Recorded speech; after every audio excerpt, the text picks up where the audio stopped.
représentant du tourisme, Monsieur le secrétaire d'État à la production agricole, Madame la directrice exécutive du SIAT, Monsieur le délégué départemental du Sud, Monsieur le maire de Saint-Louis du Sud, Monsieur le maire des autres communes ici présents, Monsieur les représentants du siège et du pays du programme des Nations Unies pour l'environnement, Mesdames et Messieurs les représentants des agences de coopération internationale, distingués invités.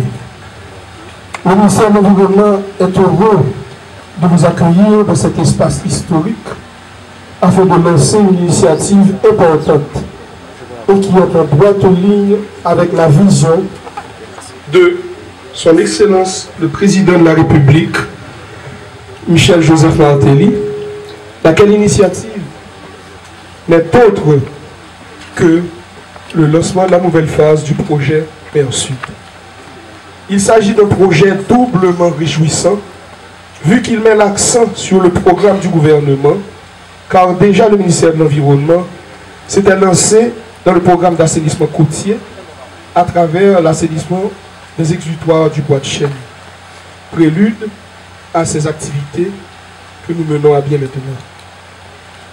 Vu son statut d'État insulaire, de ces 1771 km de côte, de ces 30 000 km d'eau marine, le milieu côtier marin haïtien représente un atout majeur pour la croissance économique de ce pays, constat renforcé par le président de la République à son retour de voyage.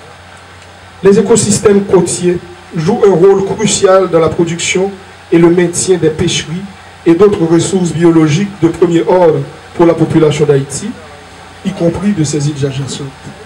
La quantité d'emplois générés par le tourisme, la pêche et le commerce, des produits halieutiques, la nécessité d'assurer une bonne gestion des ressources côtières et marines au bénéfice des générations présentes et futures, l'urgence de conserver la biodiversité marine, fortement entamée, sont autant de raisons qui motivent le gouvernement Martelly Lamotte à prendre des mesures appropriées pour protéger l'environnement en général et le milieu marin en particulier. La présence à mes côtés du ministère du Tourisme, de l'Agriculture, du SIAT, du SEMANA n'est pas fortuite. Nous voulons à la fois conserver la biodiversité marine, développer le tourisme comme une importante activité génératrice de revenus et créatrice d'emplois et organiser la filière pêche pour la rendre à la fois plus rentable et moins prédatrice des ressources halieutiques. Cette région du Sud fait partie des zones prioritaires pour l'action gouvernementale et les dispositions sont prises par le gouvernement en matière de dispositions de protection du milieu marin. Parmi celles-ci, citons l'arrêté déclarant l'île à Vache zone de développement touristique spécial et encore le récent arrêté du 7 août dernier déclarant 8 aires marines protégées dans le sud, incluant des zones situées entre Aquin et Tiburon, y compris l'île à Vache. Dans le cadre d'une coalition onusienne dans le département du Sud et au nom du président de la République, son Excellence, M. Michel Joseph Martelly, j'ai le privilège de lancer conjointement avec mes collègues de l'agriculture, du tourisme, du SIAT, du SEMANA, cette nouvelle phase du projet Mer Sud. Je terminerai cette allocution en félicitant tous les partenaires qui auront à collaborer dans ce projet et le ministère de l'Environnement formule le vœu de voir ce projet constituer un modèle du genre, tant dans sa mise en œuvre que par les résultats qui en découleront. Je vous en remercie. Merci.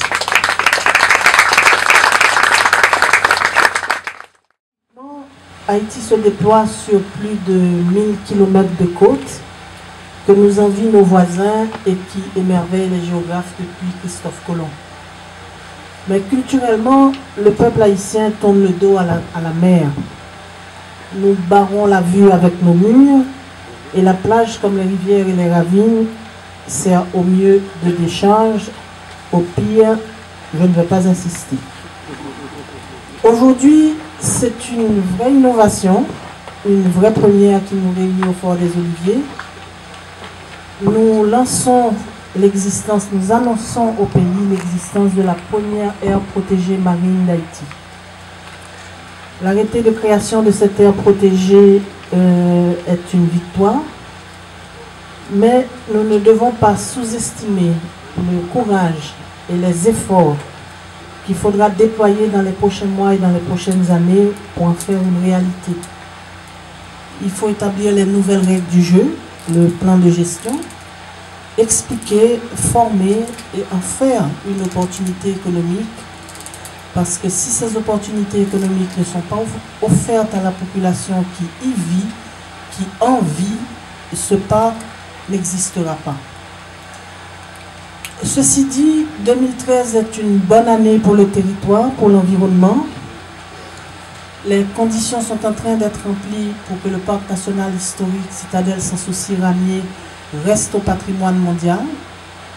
On est en train de borner, on va cadastrer, le plan de gestion est en cours. Le projet Macaya a démarré, il prend sous cloche, mais il prend quand même. Maintenant, on va pouvoir borner, on va devoir surveiller. Et là aussi, le plan de gestion est en cours. Les parcs des années 80 sont en train d'être délimités et nous espérons que la plupart d'entre eux seront bornés d'ici la fin de l'année prochaine. Et il y a déjà en dépôt au Conseil des ministres, au secrétariat du Conseil des ministres, un arrêté de création pour le parc marin des Trois-Baies. L'environnement, le territoire, c'est une question de temps. Chaque génération doit poser sa pierre. Nous espérons que par ce travail sur les parcs, nous sommes en train de poser la pierre de notre génération.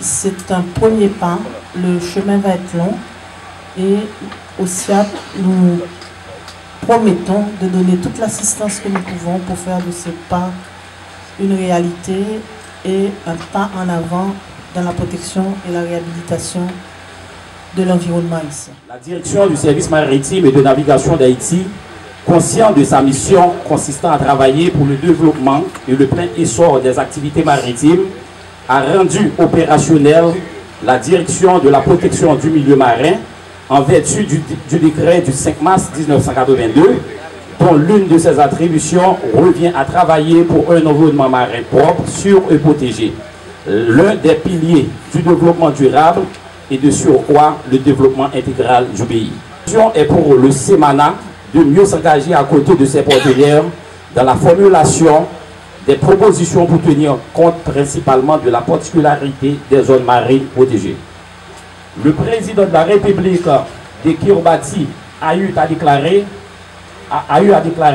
que, et je cite, si les aires marines protégées sont bien gérées, effectivement bien respectées, elles peuvent devenir un outil efficace pour le dialogue et la coopération entre les différents secteurs d'activité économique, tourisme, pêcherie, aquaculture, ferme éolienne, offshore, et pourrait contribuer à s'attaquer à de nouveaux défis communs, un plan national de développement durable. Tel est le propos du directeur général du CEMANA. Merci. Saint-Louis du Sud est le site d'accueil, mais ce sera au bénéfice de l'ensemble de la côte sud, voire du pays, puisque les distances entre les régions du pays se voient de plus en plus écourtées par les nombreuses voies de communication qui les relient et celles en construction. Le changement passe progressivement des idées aux faits. Le changement s'impose. Ainsi, le gouvernement, à travers l'initiative de la Côte Sud, lance ce matin le projet Mer Sud sous l'égide du ministère de l'Environnement. Activité conjointement organisée par le Programme des Nations Unies pour l'environnement, où toute entité confondue, secteur public, secteur privé, coopération internationale, se donneront la main pour contribuer à mettre en application l'arrêté du 7 août 2013 sur la déclaration des 8 aires protégées marines et côtières dans le Sud. Mesdames, Messieurs, le rêve du chef de l'État, son Excellence M. Joseph Michel Martelly, pour cette nation, celui de voir sortir de sa grande misère, est en pleine réalisation. Plusieurs stratégies se voient en mouvement à la fois. Une aide directe à la population Et surtout, à l'endroit de ceux-là qui des fois ne peuvent pas vraiment attendre, même à court terme, aide en action par le biais de la cantine populaire, les kits et les micro-projets tels que Maman Chérie financés par le Trésor public, mais aussi le renforcement et l'encadrement donné à l'agriculture nationale, que chacune bénéficiaire directe ou indirecte de ce projet de développement puisse par sa pensée positive apporter son ferme appui à son succès et à sa durabilité. Merci à vous tous, je vous revoir.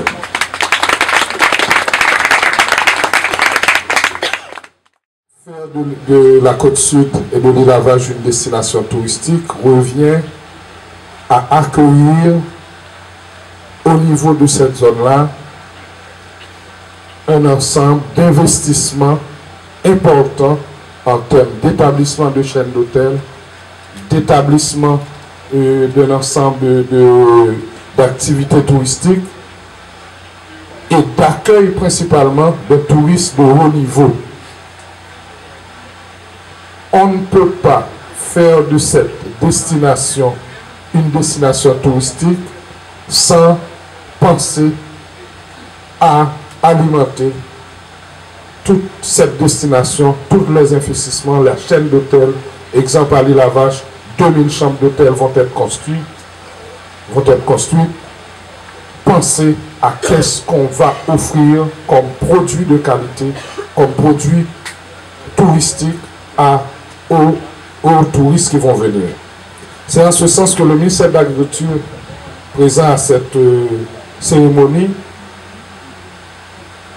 voudrait mentionner pour la population que, en même temps que nous faisons de cette zone une destination touristique, comme l'a dit tantôt Madame Michèle Auriol, cette zone va devenir en même temps une zone d'opportunité économique et en particulier une zone d'opportunité économique pour les habitants de la zone. L'arrêté du 7 août déclarant 8 aires marins et côtiers, dont toute la côte sud et les îles limitrophes comme aires protégées, nous permet, je dirais, de commencer à retrouver en notre sein l'identité, ce que nous pouvons appeler cette identité nationale que nous avons tant perdue. Je parle d'identité nationale. Dans le temps, un Capois se disait Capois et était fier de se dire Capois.